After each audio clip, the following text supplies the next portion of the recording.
মুহূৰ্তৰ আকৰ্ষণীয় খবৰ নিউজ 18 অসম নৰ্থ ইষ্টত আমি প্ৰতিটো আপডেট 2024 সাধাৰণ নিৰ্বাচনৰ ফলাফলৰ প্ৰতিটো আপডেট আপোনালোকৰ সন্মুখলৈ লৈ আহিছো ক্ৰমাৎ সময় যিমানে বাগৰিছে সিমানে এক আকৰ্ষণীয় যুদ্ধ নেক টু নেক ফাইট ইণ্ডিয়া এলায়েন্স আৰু এনডিএৰ প্ৰাৰ্থীৰ মাজত আৰু অসমৰ 14টা সমষ্টিৰ আকৰ্ষণীয় ৰণ এই মুহূৰ্তত চলি আছে গৌৰৱ গগৈ আগবাঢ়ি আছে ৰকিবুল হুছেইন আগবাঢ়ি আছে তৃতীয় স্থানত বদৰুদ্দিন আজমল এনে আকৰ্ষণীয় কেইবাটাও খবৰ লৈ আহিছো আপোনালোকৰ সন্মুখলৈ মই জয়ন্ত মাধৱ গোস্বামী মোৰ সৈতে আছে আমাৰ senior associate editor Parthajyoti Bora আকৰ্ষণীয় খবৰ আকৰ্ষণীয় ৰূপ লাভ কৰিছে ফলাফলে পাৰ্থ হয় এই মুহূৰ্তৰ ফলাফল 231 খন আসনত ইণ্ডিয়া এলায়েন্স আগবাঢ়ি আছে 102+102 অৰ্থাৎ গ্ৰোথ আসনৰ দিশৰ পৰা অগ্ৰগতি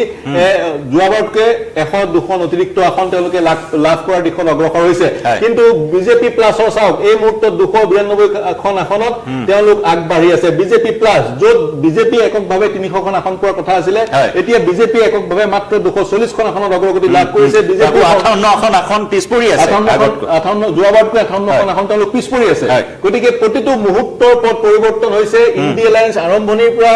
ঊৰ্ধ্বমুখী যাত্ৰা আমি পৰিলক্ষিত কৰিছো এই ইণ্ডিয়া এলায়েন্সৰ ঊৰ্ধ্বমুখী যাত্ৰা তেওঁলোকে 272 স্পৰ্শ কৰিব পাৰিবনে নাই এই মুহূৰ্তৰ এইটো প্ৰাসংগিক প্ৰশ্ন জয়ন্ত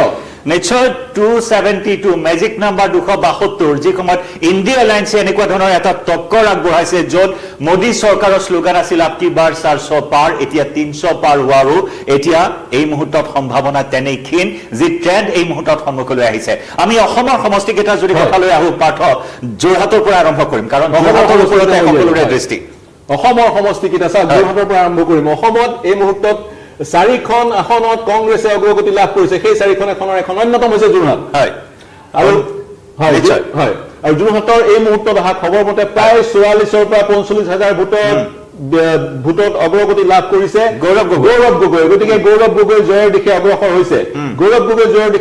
হৈছে যি গৌৰৱ গগৈৰ বিৰুদ্ধে বিজেপিৰ সম্পূৰ্ণ মেচিনাৰী লাগি গৈছিল তন্ত্ৰ লাগি গৈছিল প্ৰধানমন্ত্ৰী আহিছিলে হিমন্ত বিশ্ব শৰ্মাই চাইকেল ৰেলী কৰিছে গোটেই যুঁজখন গৌৰৱ গগৈ বনাম বিজেপি যেন আছিল পীযুষ হাজৰিকা তৎসত্ত্বেও কিন্তু সেই হাঁহি মাৰিলে যোৰহাট লোকসভাৰ সমষ্টিৰ 10টা বিধানসভা সমষ্টিৰ অধিকাংশ সমষ্টিতে গৌৰৱ গগৈ অগ্ৰগতি লাভ কৰা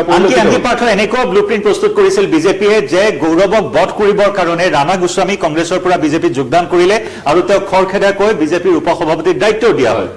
তেনেধৰণৰ বহু কৌশল ৰচনা কৰা হ'ল কিন্তু সেইবোৰ কৌশল এই মুহূৰ্তত কিন্তু সফল হোৱা পৰিলক্ষিত নহয় আৰু এটা ব্ৰেকিং আহিছে নগাঁৱত কংগ্ৰেছে অগ্ৰগতি লাভ কৰি আছিল কিছু সময়ৰ আগতে এতিয়া কিন্তু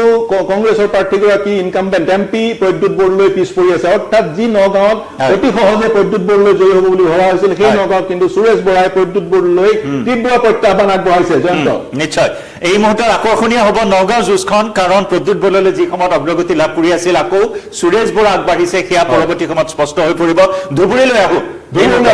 ধুবুৰী সমষ্টিত প্ৰায় 2 লাখ ভোটত ৰকিবুল হুছেইন আগবাঢ়ি আছে ধুবুৰী সমষ্টিত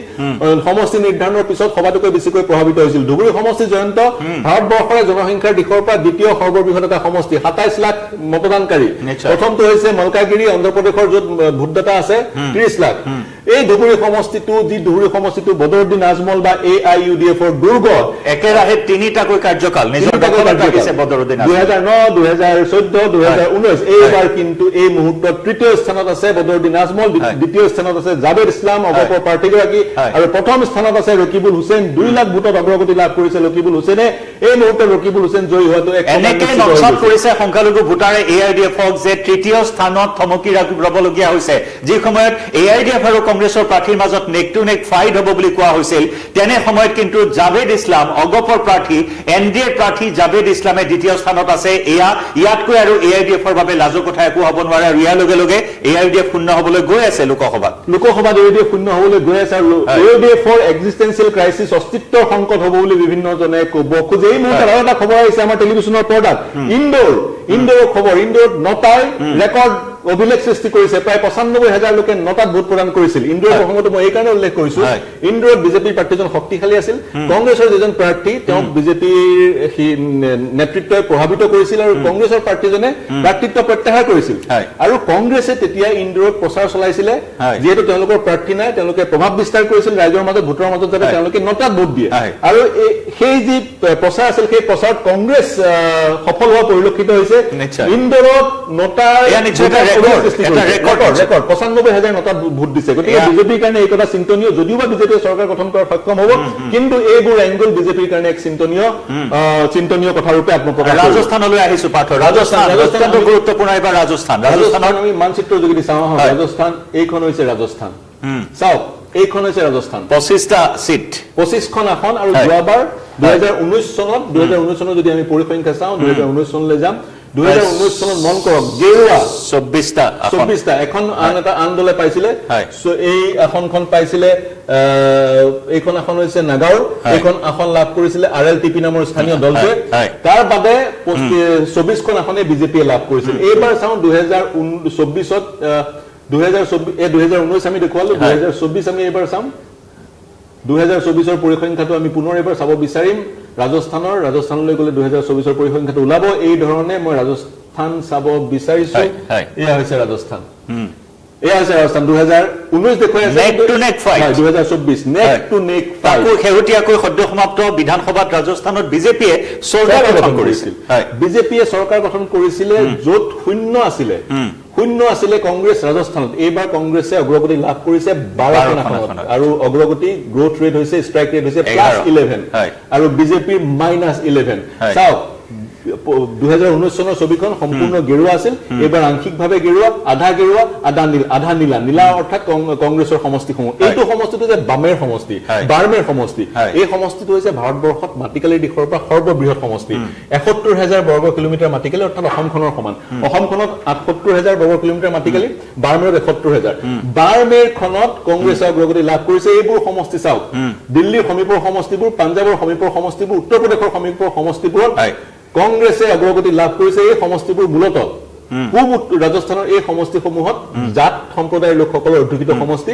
অৰ্থাৎ উত্তৰ প্ৰদেশত যি কংগ্ৰেছ পাছৰ অগ্ৰগতি সেই অগ্ৰগতিয়ে প্ৰভাৱ বিস্তাৰ কৰিলে ৰাজস্থান উত্তৰ প্ৰদেশৰ অৰ্থাৎ সীমান্ত সমষ্টিসমূহত উত্তৰ প্ৰদেশৰ সীমান্তৰ সৈতে লাগি থকা যিসমূহ সমষ্টি ৰাজস্থানৰ সেই সমষ্টিসমূহত কংগ্ৰেছে অগ্ৰগতি লাভ কৰিছে 2019 চনত 24খন আসনেৰে এনডিএক বৃহৎ অগ্ৰগতি প্ৰদান কৰিছিল আৰু সেই ৰাজস্থানত এইবাৰ কিন্তু পুতৌজনক এইবাৰ ফলাফল দেখিবলৈ পোৱা হৈছে পুতৌজনক এটা ফলাফল হয় কিছু জয়লাভৰ খবৰ আহিছে এই মুহূৰ্তত জনাব বিচাৰিম দুখন আসনত বিজেপি জয়ী হৈছে কিৰেণ ৰিজিজু অৰুণাচলত জয়ী হ'ল এই মুহূৰ্তৰ ডাঙৰ খবৰ আৰু তাৰ সমান্তৰালকৈ আহমেদাবাদৰ পৰা অমিত শ্বাহ জয়ী হৈছে ইয়াৰ বিপৰীতে গান্ধীনগৰ সমষ্টি ইয়াৰ বিপৰীতে কংগ্ৰেছৰ এজন প্ৰাৰ্থী জয়ী হোৱাৰ খবৰ আহিছে সেইজন কোন প্ৰাৰ্থী পৰৱৰ্তী সময়ত আমি জনাম চাওক 288খন আসনলৈ অৱনমিত হ'ল বিজেপি প্লাছ 237খন আসনলৈ অৱনমিত হ'ল আমি ইয়াতে চাওঁ ইণ্ডিয়াৰ পৰিসংখ্যাটো আমি ইয়াতে দেখা পাম ইয়াতে দেখা পাব চাওক ইয়াত যি আপডেটেড পৰিসংখ্যাটো ইয়াত শেহতীয়া পৰিসংখ্যাটো আপডেট হোৱা নাই কিন্তু শেহতীয়া পৰিসংখ্যাটো আমাৰ টিভি স্ক্ৰীনত ৰাইজে দেখি চাব পাৰিছে 288খন আসনলৈ অৱনমিত হ'ল বিজেপি প্লাছ আৰু 230তকৈ অধিক আসনত এই মুহূৰ্তত অগ্ৰগতি লাভ কৰি আছে কংগ্ৰেছ 31খন আসন ক্ৰমাৎ বাঢ়ি আছে যিকোনো হ'ব পাৰে নিশ্চয় অনাগত সময়ত 272ৰ দিশে যদি কংগ্ৰেছ প্লাছো অগ্ৰসৰ হয় আচৰিত হ'বলগীয়া একো নাই জয়ন্ত আহিছো উত্তৰ প্ৰদেশলৈ পাৰ্থ আমি উত্তৰ প্ৰদেশ চাম কাৰণ উত্তৰ প্ৰদেশতো এতিয়া ইণ্ডিয়া এলায়েন্স আগবাঢ়ি আছে সেয়া অত্যন্ত এটা গুৰুত্বপূৰ্ণ খবৰ যি নেকি 80খন আসন বিশিষ্ট উত্তৰ প্ৰদেশৰ পৰাই বাৰাণসীৰ পৰাই মোদীয়ে প্ৰতিদ্বন্দ্বিতা কৰিছে ঠিক তেনেদৰে আমেঠি আছে ৰায়বেৰেলী আছে এই দুইটা সমষ্টিৰ ওপৰত সকলোৰে দৃষ্টি আছিল কিন্তু আটাইতকৈ ইণ্টাৰেষ্টিং খবৰটোৱে হৈছে যে আমেঠিত স্মৃতি ইৰাণী কেন্দ্ৰীয় মন্ত্ৰী স্মৃতি ইৰাণী পিছ পৰি আছে কিশোৰীলাল শৰ্মাৰ লগত অত্যন্ত ডাঙৰ খবৰ যি কিশোৰীলাল শৰ্মা গান্ধী পৰিয়ালৰ অত্যন্ত ঘনিষ্ঠ ৰাজীৱ গান্ধীৰ অত্যন্ত ঘনিষ্ঠ আছিল ৰায়বেৰেলী আৰু আমেঠিত যেতিয়া সোনিয়া আৰু ৰাহুলে প্ৰতিদ্বন্দ্বিতা কৰিছিল তেতিয়া তেওঁ দেহে কেহে খটা তৃণমূল পৰ্যায়ৰ পৰা খটা মানুহজনে হৈছে কিশোৰীলাল শৰ্মা তেওঁ আমেঠি আৰু ৰায়বেৰেলী ভোটাৰৰ নাৰী নক্ষত্ৰ ভালদৰে বুজি উঠে আৰু সেইগৰাকী কিশোৰীলাল শৰ্মা এতিয়া আগবাঢ়ি আছে স্মৃতি ইৰাণীতকৈ উত্তৰ প্ৰদেশ ভাৰতবৰ্ষৰ অন্যতম গুৰুত্বপূৰ্ণ ৰাজনৈতিকভাৱে গুৰুত্বপূৰ্ণ ৰাজ্য হৈছে উত্তৰ প্ৰদেশ কিয় গুৰুত্বপূৰ্ণ কাৰণ 80খন আসন এই 80খন আসনৰ ভিতৰত যদি 2019ৰ ফলাফল আমি মনত পেলাওঁ 2019ৰ ফলাফল মনত পেলালে আপুনি দেখা পাব 2019লৈ আমি যাব বিচাৰিম 2019ত চাওক প্ৰায় গেৰুৱা 2019ত বিজেপি প্লাছে 64খন আসন পাইছিলে, হয়। বিএছপিয়ে 10খন আসন পাইছিল, তেতিয়া আকৌ বিএছপিৰ সৈতে এছপি SP আছে। এছপি এইবাৰ কংগ্ৰেছলৈ আহিলে, হয়। এছপি ইণ্ডিয়া এলায়েন্স এতিয়া নাছিলে, এছপিয়ে 6খন আসন পাইছিল, এছপিয়ে 5খন আসন পাইছিল বুলি ক'ব পাৰি, আৰু কংগ্ৰেছে এখন আসন, সোনিয়া গান্ধী এখনখন, 6খন আসন। এতিয়া আমি আহো 2024 এই মুহূৰ্তত যদি 2024 ট্ৰেন্ডিং চাওঁ আমি ইণ্ডিয়া 42খন আসন অতি আচলতে আটাইতকৈ আকৰ্ষণীয় খবৰ যদি আছে অঘটন এটাৰ পিছত আনটো বৃহৎ অঘটন উত্তৰ প্ৰদেশ যি উত্তৰ প্ৰদেশক এক ৰাজনীতিৰ বিজেপিৰ ৰাজনীতিৰ এক অন্যতম কেন্দ্ৰবিন্দু হিচাপে ধৰি লোৱা হৈছিল ৰাম মন্দিৰ মুকলি কৰা হৈছিল ৰাম মন্দিৰৰ যিটো মুকলি কৰি সমগ্ৰ দেশত বিজেপি এটা নতুন ধাৰা সৃষ্টি কৰিব বিচাৰিছিল ভোটৰ ক্ষেত্ৰত সেই কিন্তু সফল হোৱা পৰিলক্ষিত নহল অযোধ্যাৰ ৰাম মন্দিৰৰ মাইলেজ দিব নোৱাৰিলে মই উত্তৰ প্ৰদেশৰ চাওক 80টা সমষ্টি উত্তৰ প্ৰদেশে কোনে চৰকাৰ গঠন কৰিব সেই দিশত নিৰ্ণায়ক ভূমিকা পালন কৰে উত্তৰ প্ৰদেশত কংগ্ৰেছ ধুলিসাৎ হৈ গৈছে যোৱাবাৰ মাত্ৰ এখন সেইখন সোনিয়া গান্ধী আছে এইবাৰ মন কৰক এখন দুখন তিনিখন চাৰিখন পাঁচখন আসনত উত্তৰ প্ৰদেশত কংগ্ৰেছে অগ্ৰগতি লাভ কৰিছে কংগ্ৰেছৰ কাৰণে খুবেই ভাল খবৰ যি কংগ্ৰেছ ধুলিসাৎ হৈ গৈছিল 2014 2019 সেই কংগ্ৰেছে পাঁচখন আসনত এই মুহূৰ্তত অগ্ৰগতি লাভ কৰাটো এটা ডাঙৰ খবৰ উত্তৰ প্ৰদেশত হৃতৰ গৌৰৱ উদ্ধাৰ কৰিছে কংগ্ৰেছে স্বাভাৱিকতে যি হেৰুৱাইছিল গৌৰৱ সেই গৌৰৱ উদ্ধাৰ কৰিছে আপুনি জনাইছে এমিঠিত আগবাঢ়ি আছে কিশোৰীলাল শৰ্মা আৰু তাৰ পিছত এইকেইটা সমষ্টি 30 নম্বৰ সমষ্টিটো কি সমষ্টি চাই লওক সীতাপুৰত আগবাঢ়ি আছে কংগ্ৰেছ তাৰ পিছত 53 নম্বৰ সমষ্টিটো হৈছে বাৰাবাংকিত আগবাঢ়ি আছে 30 নম্বৰ সমষ্টিটো চাই লওক 30 নম্বৰ সমষ্টি সীতাপুৰ ইতিমধ্যে মই কলোৱেই 37 নম্বৰ সমষ্টিটো চাই লওক আমেঠিত আগবাঢ়ি আছে কংগ্ৰেছ কিশোৰীলাল কংগ্ৰেছৰ আমেঠিত আগবাঢ়ি আছে ডাঙৰ সেটবেক কাৰ কাৰণে স্মৃতি ইৰাণীৰ কাৰণে ডাঙৰ সেটবেক তাৰ পিছত এই সমষ্টিটোত আগবাঢ়ি আছে এই সমষ্টিটো চাই লওক নম্বৰ সমষ্টি ফতেহপুৰ সিক্ৰি সমষ্টি য'ত কংগ্ৰেছৰ প্ৰাৰ্থী ৰামনাথ সিঙে অগ্ৰগতি লাভ কৰিছে আৰু উত্তৰাখণ্ডৰ সীমান্তৰ এটা সমষ্টি 1 নম্বৰ সমষ্টি সেইটোতো কংগ্ৰেছ আগবাঢ়ি আছে সমষ্টিটো চাই লওঁ সাহাৰানপুৰত ইমৰান মাছুদ আগবাঢ়ি আছে সাহাৰানপুৰ মুছলমান অধ্যুষিত অঞ্চল সেই অঞ্চলটোত অৱধাৰিতভাৱে কংগ্ৰেছ আগবাঢ়ি কাৰণ হিচাপে কি ক'ব বিচাৰে পাৰ্থ আপুনি কি কাৰণত এনেকুৱা ধৰণৰ যোগী আদিত্যনাথ যি সময়ত ৰাষ্ট্ৰীয় প্ৰেক্ষাপটত সঁচাকৈ এটা গুৰুত্বপূৰ্ণ এতিয়া চৰ্চাৰ নাম হৈছে যোগী আদিত্যনাথ তেনেস্থলত যোগীৰ উত্তৰ প্ৰদেশত এনেকুৱা ধৰণৰ অৱনতি বিজেপি বা এনডিএ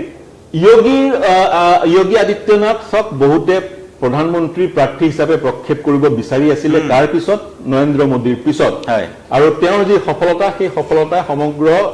দেশতে শিৰোনাম দখল কৰিছিল কিন্তু অতি সম্প্ৰতি দেখা পোৱা গ'ল উত্তৰ প্ৰদেশত যিবোৰ নিয়োগৰ কাৰণে পৰীক্ষা হৈছিল সেই পৰীক্ষাসমূহৰ পেপাৰ লিক হৈছিল প্ৰশ্ন কাকত ফাদিল হৈছিল আৰু ফাদিল হোৱাৰ পিছত পৰীক্ষাৰ্থী স্বাভাৱিকতে ন্যায়ালয়ৰ কাষ চাপিছিল আৰু ন্যায়ালয়ৰ কাষ চাপাৰ কাৰণে সেই পৰীক্ষাসমূহ বন্ধ হৈ আছিল গতিকে নিয়োগ হোৱা নাই নিবনুৱা সমস্যা এটা ডাঙৰ সমস্যা তাৰ পিছতে যিসমূহ abandoned cows পৰিত্যক্ত গৰু সেই গৰুবোৰকো সংস্থাপিত বা আশ্ৰয় দিব নোৱাৰাৰ কাৰণে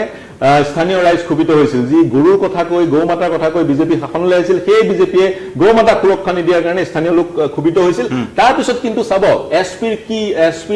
ট্ৰিমেণ্ডাছ হিউজ ষ্ট্ৰাইক ৰেট সকলোতে সেউজীয়াসকল আছে এছপি সমাজবাদী পাৰ্টি সেউজীয়া এইবোৰ সমাজবাদী পাৰ্টি যি 5খন আসনত কংগ্ৰেছ আগবাঢ়ি আছে যদি আপুনি 43ৰ পৰা 5 মাইনাস কৰে কিমান হ'ব 39 অৰ্থাৎ 39খন আসনত 39 নহয় 38 39খন 38খন আসনত সমাজবাদী পাৰ্টি আগবাঢ়ি আছে ইয়াৰ অন্যতম কাৰণ হ'ব পাৰে যি সামাজিক ন্যায়ৰ কথা বিজেপিয়ে কৈছিলে কংগ্ৰেছে কৈছিলে ক্ষমা কৰিব কাৰণ এই উত্তৰ প্ৰদেশত দলিত বা ওবিসি সম্প্ৰদায়ৰ বহু লোক আছে যি সামাজিক ন্যায়ৰ কথা কোৱা হৈছিল বা যি জাতিগত জনগণনাৰ কথা এছপি আৰু কংগ্ৰেছৰ মিত্ৰজোঁটে কৈছিল সেই জাতিগত জনগণনা বা সামাজিক ন্যায় চাগৈ ওবিসি সম্প্ৰদায়ৰ ভোটাৰসকলক দলিত সম্প্ৰদায়ৰ ভোটাৰসকলক একে সময়তে বিজেপিয়ে কিন্তু কঠোৰ সমালোচনা কৰিছে তাৰ মাজতে কংগ্ৰেছে কৈছিলে বিজেপি যদি পুনৰ শাসনলৈ আহে যিখন সংবিধান সেই সংবিধানখন তেওঁলোকে সলনি কৰি দিব সংবিধান ৰচনা কৰিছিল প্ৰণেতা কোন আম্বেদকাৰ দলিত সম্প্ৰদায়ৰ গতিকে দলিত সম্প্ৰদায়ৰ আম্বেদকাৰে ৰচনা কৰা সংবিধানখন বিজেপি শাসনলৈ আহিলে সলনি কৰি পেলাব এই ধৰণৰ এটা শংকা সুমুৱাই দিয়াত কংগ্ৰেছ চাগৈ সক্ষম হ'ল বা এছপি সক্ষম হ'ল দলিত সম্প্ৰদায়ৰ ভোটাৰসকলৰ মাজত যাৰ পৰিপ্ৰেক্ষিতত আজি এই ফলাফল বা এই মেপ আমি চকুৰ সন্মুখত দেখা পাইছো বিজেপিয়ে অযোধ্যাৰ ৰাম মন্দিৰ মুকলি কৰি যেটো আবেগ সৃষ্টি কৰাৰ চেষ্টা চলাইছিল তাত কিন্তু সফল নহল তাত কিন্তু সফল নহল এই এক গৱেষণাৰ বিষয় কিয় ৰাম মন্দিৰ য'ত উত্তৰ প্ৰদেশতে ৰাম মন্দিৰ স্থাপন হৈছে, বিজেপি হিন্দু অধ্যুষিত এক অঞ্চল। ৰাম মন্দিৰৰ এই আৱেগক কিয় উত্তৰ প্ৰদেশৰ ৰাইজে কিয় উত্তৰ প্ৰদেশৰ ৰাইজক আকৰ্ষিত কৰিব নোৱাৰিলে, ই কিন্তু পৰৱৰ্তী সময়ত এক গৱেষণাৰ বিষয়। এটা ডাঙৰ খবৰ আহিছে, ডাঙৰ খবৰ আহিছে তুৰাৰ পৰা। তুৰাত কংগ্ৰেছৰ প্ৰাৰ্থীগৰাকী জয়ী হৈছে। ডাঙৰ খবৰ অৰ্থাৎ আগাথা চাংমা NPPৰ মুখ্যমন্ত্ৰী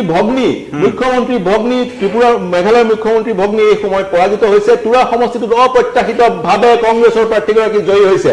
এই মুহূৰ্তৰ ডাঙৰ খবৰ। কিৰেণ ৰিজিজু জয়ী হৈছে বুলি ক'লোৱে। মেঘালয়ৰ তুৰাত চালেং চাংমা জয়ী হৈছে। কংগ্ৰেছৰ কাৰণে মেঘালয়ত বৃহৎ সফলতা। আৰু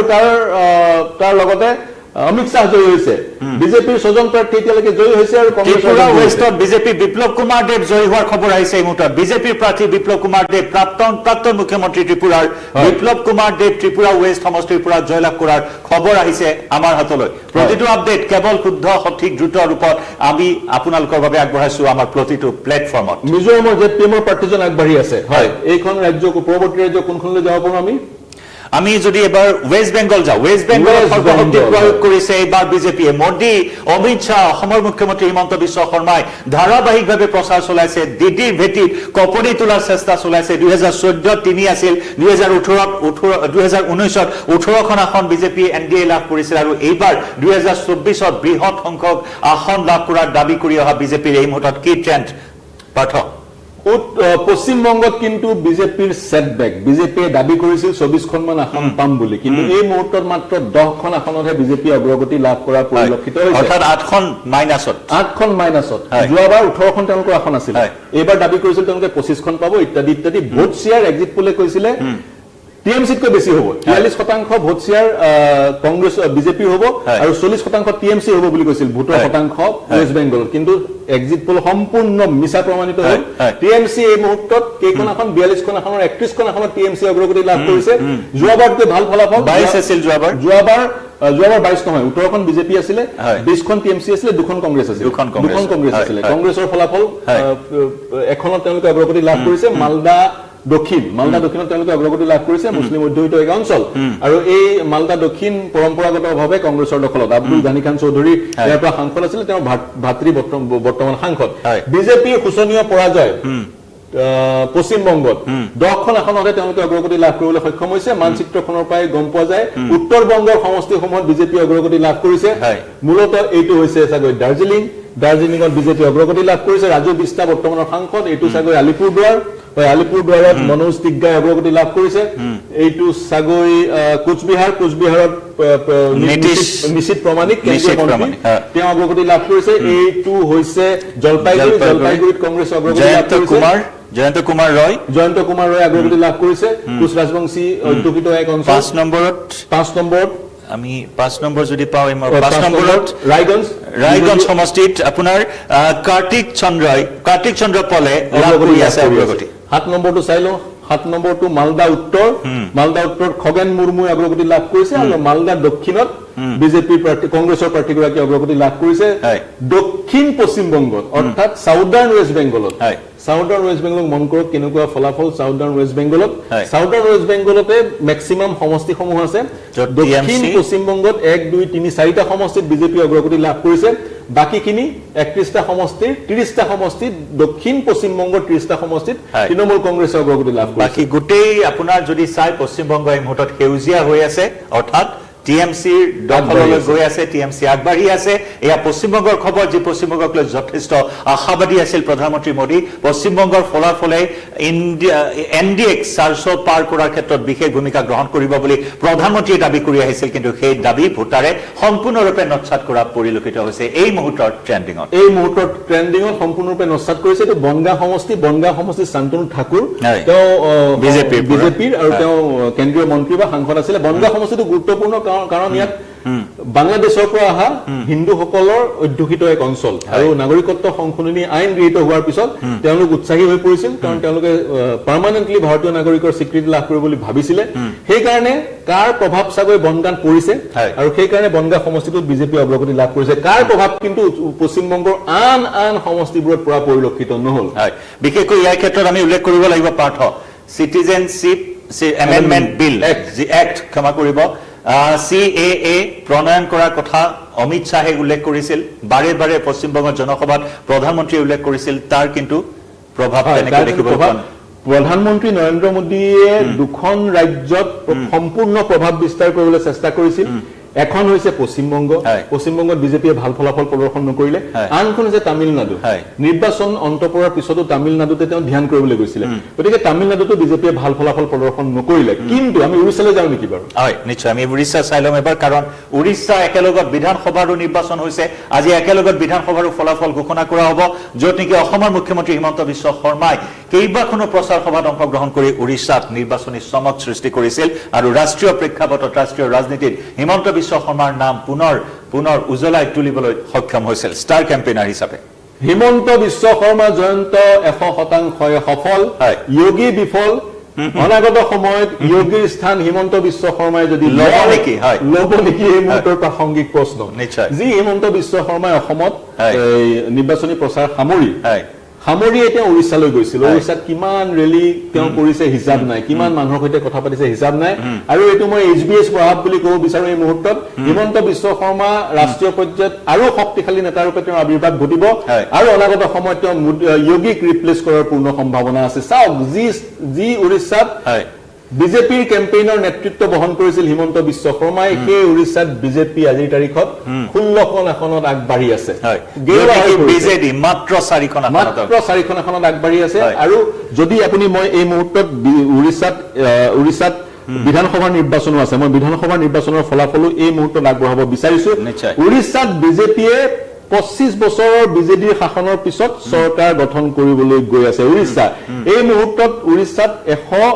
147খন আসন বিধানসভা আসন। এই মুহূৰ্তত বিজেপি অগ্ৰগতি লাভ কৰিছে 76 আসনত 76, অৰ্থাৎ প্ৰায় মেজিক নাম্বাৰ স্পৰ্শ কৰাৰ দিশে বিজেপিয়ে অগ্ৰগতি, প্ৰায় মেজিক নাম্বাৰ স্পৰ্শ কৰিলে, 74 মেজিক নাম্বাৰ। গতিকে উৰিষ্যাত বিজেপিয়ে মেজিক নাম্বাৰ এক প্ৰকাৰ স্পৰ্শ কৰিলে। ইয়াৰ বিপৰীতে বিজেডি, যি বিজেডিৰ নবীন পাটনায়ক 25 বছৰ ধৰি উৰিষ্যাৰ মুখ্যমন্ত্ৰী হৈ আছিল, সেই বিজেডিয়ে 51খন আসন পাইছে। আৰু ইয়াৰ বিপৰীতে ভাৰতীয় জাতীয় কংগ্ৰেছে 15খন আসন পাইছে। আৰু বিজেপি 76খন আসনেৰে বিজেপি উৰিষ্যাত চৰকাৰ গঠন কৰাৰ দিশে আগবাঢ়িছে, বা চৰকাৰ গঠন কৰাটো নিশ্চিত হৈছে। আৰু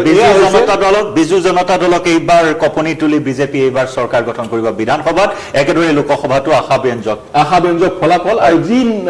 বিজু জনতা দলক, যি নবীন পাটনায়কক অপ্ৰতিৰোধ্য বুলি ভাবিছিলে সকলোৱে, অসমৰ হিমন্ত বিশ্ব শৰ্মাই তেওঁক প্ৰতিৰোধ হিচাপে তেওঁক বাধা দিলে। তেওঁ যি অগ্ৰসৰ হোৱাৰ গতি, সেই গতি অপ্ৰতিৰোধ গতিত বাধা প্ৰদান কৰিলে। গতিকে অনাগত সময়ত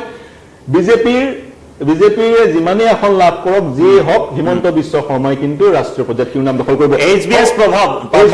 কৈছে উৰিষ্যাত HBS প্ৰভাৱ, আৰু সমান্তৰালকৈ যোগী ব্যৰ্থ হৈছে, লগতে হিমন্ত বিশ্ব শৰ্মা সফল হৈছে। আৰু ইয়াৰ লগে লগে যোগী আদিত্যনাথতকৈ যেন এখোপ আগুৱাই গ'ল ৰাষ্ট্ৰীয় ৰাজনীতিত অসমৰ মুখ্যমন্ত্ৰী হিমন্ত বিশ্ব শৰ্মা। ফিগাৰ খুব ইণ্টাৰেষ্টিং, প্ৰতিটো মুহূৰ্তত পট পৰিৱৰ্তন হৈছে। এনডিএ আৰু হ্ৰাস পাইছে 288লৈ অৱনমিত এনডিএৰ আসনৰ সংখ্যা, একে সময়তে বৃদ্ধি পাইছে ইণ্ডিয়া এলায়েন্সৰ আসনৰ সংখ্যা। এয়া অগ্ৰগতি, লিডিং ট্ৰেণ্ড এই মুহূৰ্তত আমি জনাইছো, য'ত 232খন আসনত ইণ্ডিয়া এলায়েন্সে অগ্ৰগতি লাভ কৰিছে। হয়, পট পৰিৱৰ্তন প্ৰতিটো মুহূৰ্তত হৈছে। ইয়াৰ কিছু মুহূৰ্তৰ আগতে 232-33খন আসনত ইণ্ডিয়া এলায়েন্স অগ্ৰগতি লাভ কৰিছিল, আৰু বিজেপিয়ে 288খনত। এতিয়া পুনৰ ট্ৰেণ্ডবোৰ চেঞ্জ হৈ আছে, সেই ধৰণে চেঞ্জ হৈ থাকিব, যি ধৰণে চেঞ্জ হৈ থাকে সেই ধৰণে আমি দেখুৱাই থাকিম। উৰিষ্যাৰ কথা পাতিলো, এতিয়া আমি যদি অকণমান বিহাৰলৈ যাওঁ, কাৰণ আনন্দ মিশ্ৰৰ কথা আছে, আমি আনন্দ মিশ্ৰৰ খবৰ জনাবই লাগিব আমাৰ দৰ্শকসকলক, কাৰণ আনন্দ মিশ্ৰৰ অসমৰ সৈতে যিটো সম্পৰ্ক আছে, অসমৰ ৰাইজে সমানে আগ্ৰহী অসমৰ 14টা আসনৰ সমান্তৰালকৈ আনন্দ মিশ্ৰৰ বৰ্তমান খবৰ কি, সেই যি কথা জানিবলৈ পাওঁ। অৰ্থাৎ অসমৰ বিলিকা আসনৰ সংখ্যা 15টা,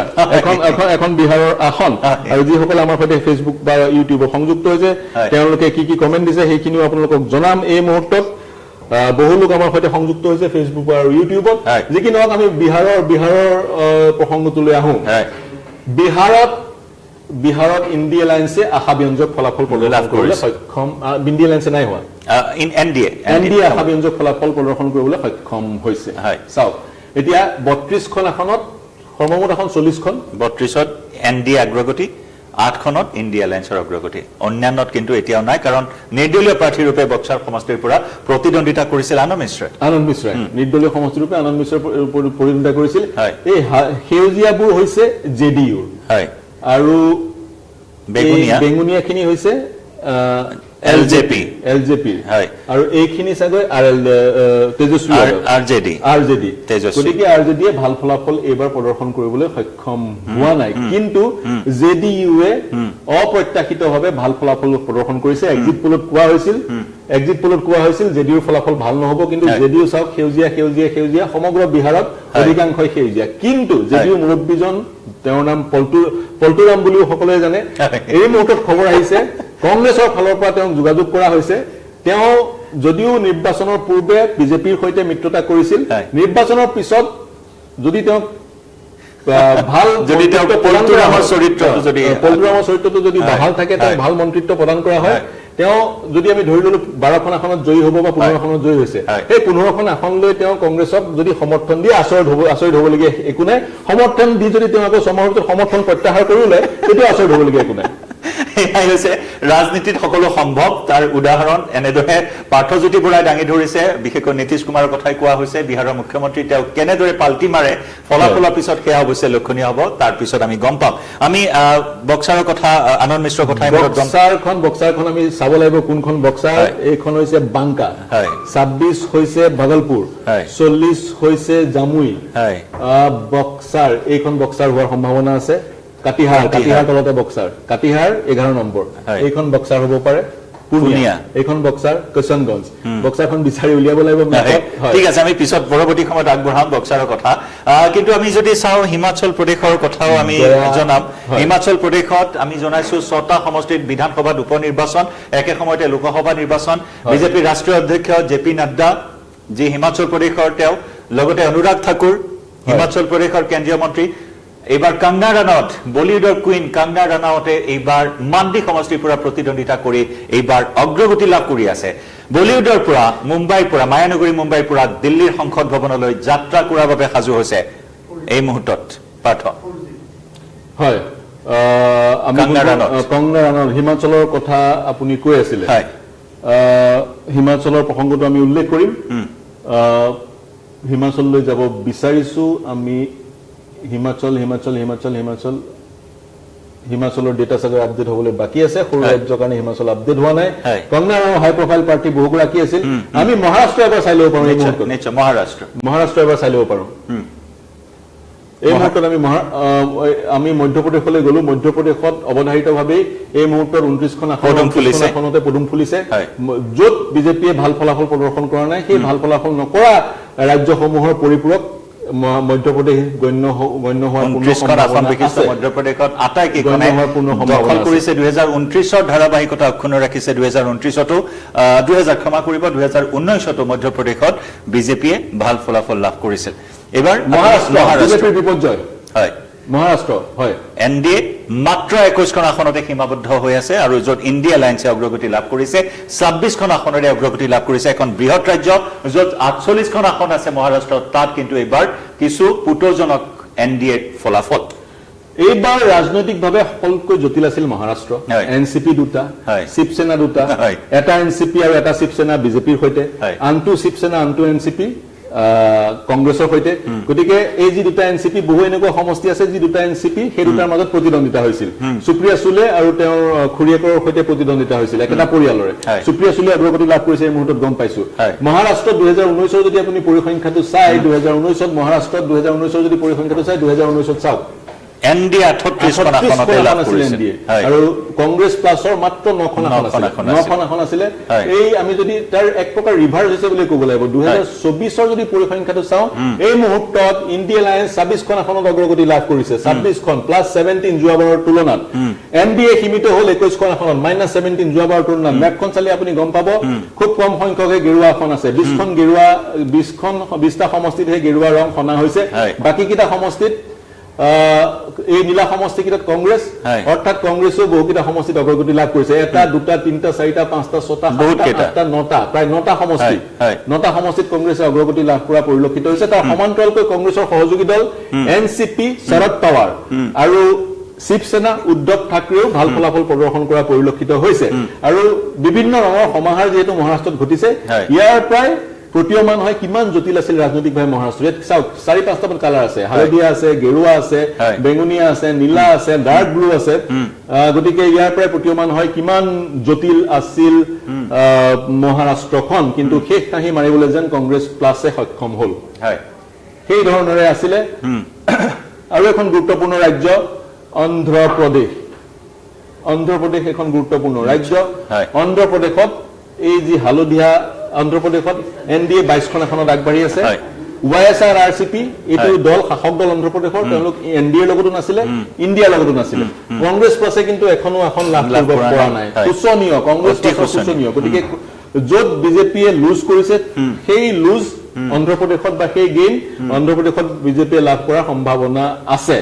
চাওক ইয়াতে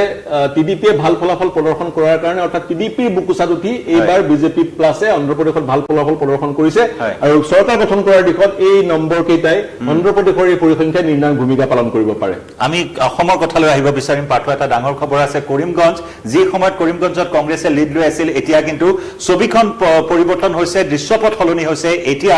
বিজেপিৰ প্ৰাৰ্থী কৃপানাথ মাল্লাই অগ্ৰগতি লাভ কৰি আছে কংগ্ৰেছৰ প্ৰাৰ্থীগৰাকী দ্বিতীয় স্থানত আছে বৰ্তমান কংগ্ৰেছৰ প্ৰাৰ্থী এই মুহূৰ্তত তলত গৈছে ওপৰত আহিছে বিজেপিৰ প্ৰাৰ্থী কৃপানাথ মাল্লা এয়া কিন্তু এটা ডাঙৰ খবৰ যি সময়ত কংগ্ৰেছৰ কৰিমগঞ্জৰ আসনখন আগবাঢ়ি আছিল হয় এই অসমৰ প্ৰসংগ উল্লেখ কৰিলো কৰিমগঞ্জখন বিজেপিলৈ গৈছে এই মুহূৰ্তত শিলচৰখন বিজেপিলৈ গৈছে ডিফুখন বিজেপিলৈ গৈছে কামাখ্যা প্ৰসাদ তাছাক কাজিৰঙাত অগ্ৰগতি লাভ কৰিছে প্ৰদ্যুৎ বৰদলৈ নগাঁৱত অগ্ৰগতি লাভ কৰিছে অৱধাৰিত ৰূপত ৰকিবুল হুছেইনে ধুবুৰীত অগ্ৰগতি লাভ কৰিছে বদৰুদ্দিন আজমল তৃতীয় স্থানত আছে যোৰহাটত গৌৰৱ গগৈ অগ্ৰগতি লাভ কৰিছে জয়ৰ দিশে অগ্ৰসৰ হৈছে ডিব্ৰুগড়ত সৰ্বানন্দ সোণোৱাল জয়ৰ দিশে অগ্ৰসৰ হৈছে লখিমপুৰত প্ৰধান বৰুৱাই খবৰ পোৱা মতে ৰেকৰ্ড অভিলেখ সংখ্যক ভোটত জয়ী হ'ব শোণিতপুৰত ৰঞ্জিত দত্ত জয়ৰ দিশে অগ্ৰসৰ হৈছে আৰু দৰং ওদালগুৰিত দিলীপ শইকীয়া জয়ৰ দিশে অগ্ৰসৰ হৈছে আৰু কোকৰাঝাৰত UPP আগবাঢ়ি আছে আৰু বৰপেটাত ফণীভূষণ চৌধুৰী আগবাঢ়ি আছে নিশ্চয় অৰ্থাৎ যি ধৰণৰ প্ৰেডিকশ্যন এটা কৰিছিল যে বিজেপিয়ে 10+ আসন লাভ কৰিব তেনেকুৱা এখন ছবি অসমৰ ক্ষেত্ৰত এই মুহূৰ্তত দেখিবলৈ পোৱা হৈছে যি নহওক 12 বাজি গ'ল 1 বজা 2 বজাৰ ভিতৰত আৰু এখন স্পষ্ট ছবি সন্মুখলৈ আহিব চাই থাকিব নিউজ 18 অসম নৰ্থ ইষ্ট অসমৰ 14খন আসন লগতে দেশৰ সৰ্বমুঠ 543খন আসনৰ শুদ্ধ সঠিক আৰু দ্ৰুত ফলাফল কেৱল নিউজ 18 অসম নৰ্থ ইষ্টত ধন্যবাদ